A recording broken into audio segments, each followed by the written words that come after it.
It's the world. I'm MP World. We just witnessed the greatest fail in NBA history. As you already know, this probably has to do with the Brooklyn Nets because Kevin Durant, as of today, everything's changing every day. Kevin Durant has requested a trade right after Kyrie Irving just agreed to, his deal to finish the contract out. Harden left.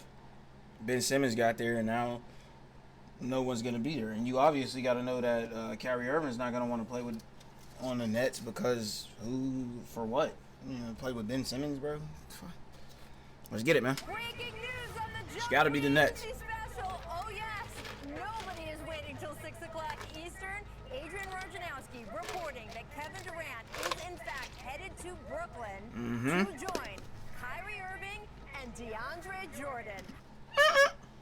Now you got your big three in Brooklyn. There is no reason for the Brooklyn Nets not to be in the conversation to win the NBA championship and be the kings of the East. So called it the big three.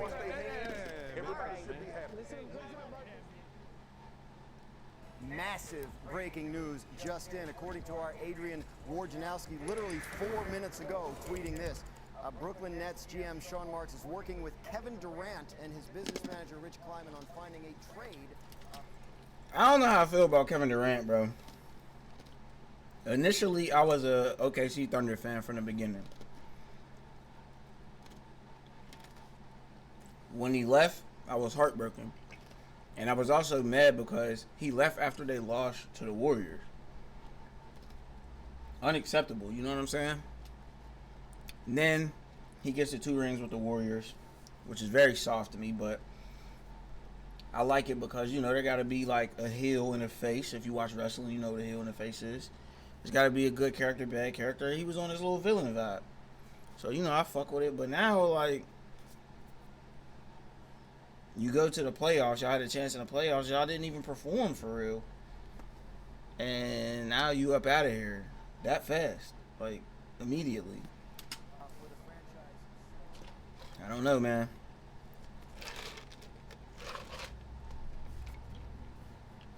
And then these three only play like what, 7 games together? What the fuck? The KD Kyrie Nets experiment is officially over, and I don't think I'm exaggerating when I say this is easily the most disappointing experiment in NBA history. In 3 years, Kevin Durant and Kyrie Irving played a total of 44 games together. Add the playoffs in 57. 57 total games in 3 years. Earlier this year, these two were starting to become known as the most skilled duo of all time. And I never fought that because I kind of agreed. If they could ever simultaneously dive into their offensive bags, they could be a nightmare for opposing defenses. The problem is we never seen it enough. Out of all the all-star duos we've seen since they formulated theirs, look how many games they've played. Also, look at the win percentages in comparison to these all-star duos. You would think with that caliber of talent, they would be near the top, but somehow they're near the bottom. So with Kevin Durant finally getting fed up and requesting a trade, what exactly does this mean for his future? What does this mean for the future of the NBA? And most importantly, where the hell does Kyrie go from here? Kyrie, I was feeling Kyrie to the Lakers shit. I was loving that. And why did you want Philadelphia to be your destination?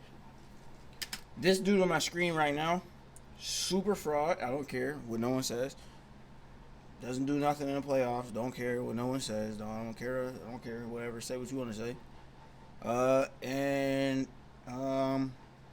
He's just team hopping, and there's nothing coming from it. I don't want this dude to win a ring. Originally, call it what you want. I was going through everything I was going through, in Houston. Philly was my first choice. It just didn't happen. So, but just detailed. I don't really want to get into, the Brooklyn situation. First of all, even though I didn't like exactly how he handled certain things, James Harden, he was right. Last year when James Harden basically quit his way out of Brooklyn, it looked pretty bad, especially considering how he got there.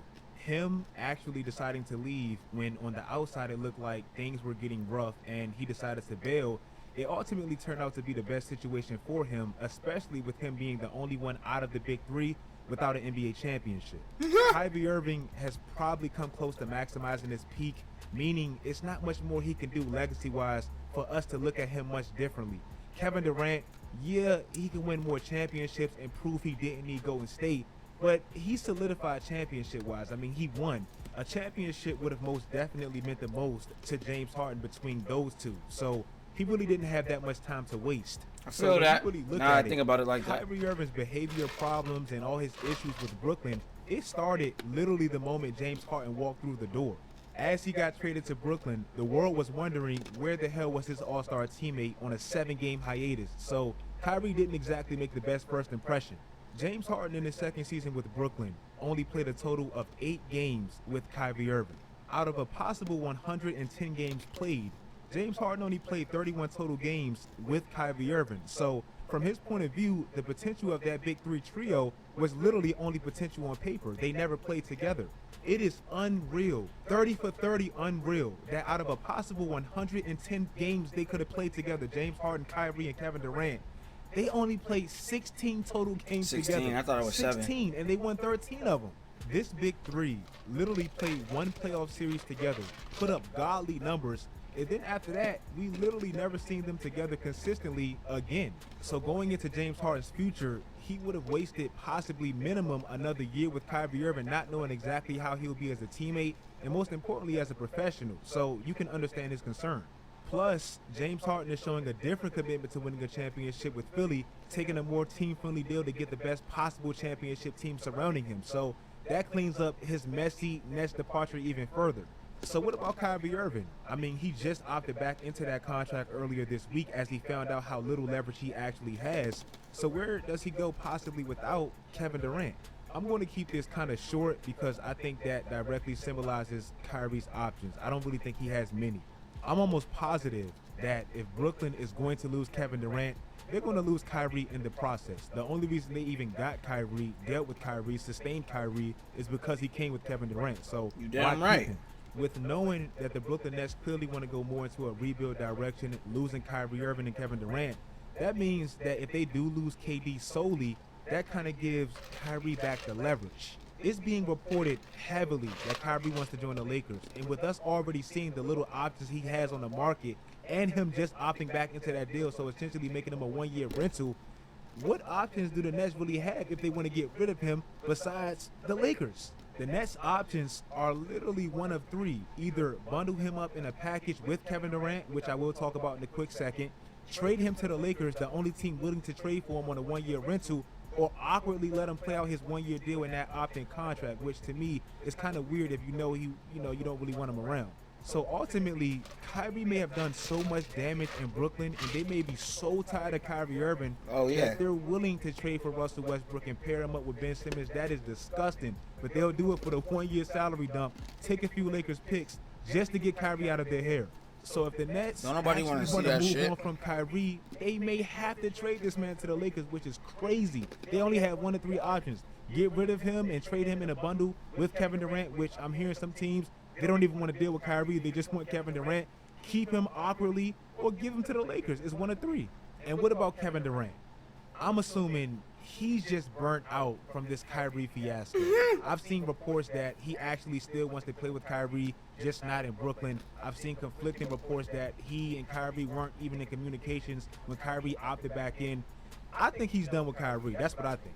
It doesn't Not even good. make much sense to me to leave the person that held your last franchise and your championship potential hostage just to bring him to your next destination. Like, that doesn't make much sense. That's like leaving Russell Westbrook in 2016 and bringing him to go and stay with you. You left that man for a reason, right? If it's any team that's going to take that risk on the Kevin Durant-Kyrie package, I would think it will be Miami. They have a set foundation, a set culture. They've been through this before with LeBron, Bosh, and Wade. Spoelstra has coached the Big Three before. I would think it would be them, if anyone. Phoenix is also another trade destination that we're hearing from Kevin Durant. But understandably so, the Nets, they don't even want to negotiate if they're not getting Devin Booker back in return. I understand that. Kevin Durant is probably going to be the most sought-after player in a trade market ever. And how the Nets handle this situation is going to be pivotal for the NBA's future going forward. So they can't get robbed. They just can't. And that brings me to my last point, and why this trade demand and how it's handled will be very significant for the NBA moving forward. I made a video not too long ago, and I always find myself readdressing it, about how these stars demanding trades while under contract is going to backfire once that CBA agreement expires in 2024. Kyrie, not alone, but Kyrie specifically, he did so much damage to the players' leverage when they negotiate that next agreement. How he handled the Cleveland situation, threatening to have surgery if he wasn't traded. What he did to Brooklyn once he got paid, basically holding that franchise hostage. James Harden, what he did to Houston. Ben Simmons, what he did to Philadelphia. Anthony Davis in New Orleans.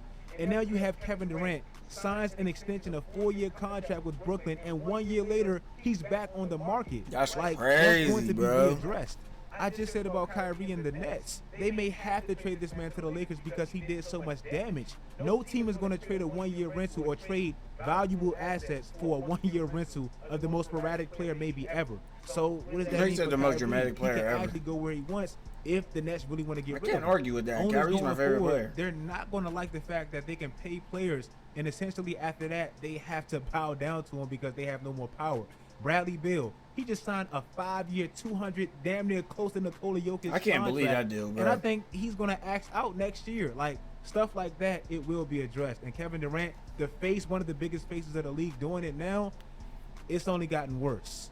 If you guys like this video, like this video. All right, man, holla at the boy, man. We're going to figure out sometime soon, man. Until next time, it's the world.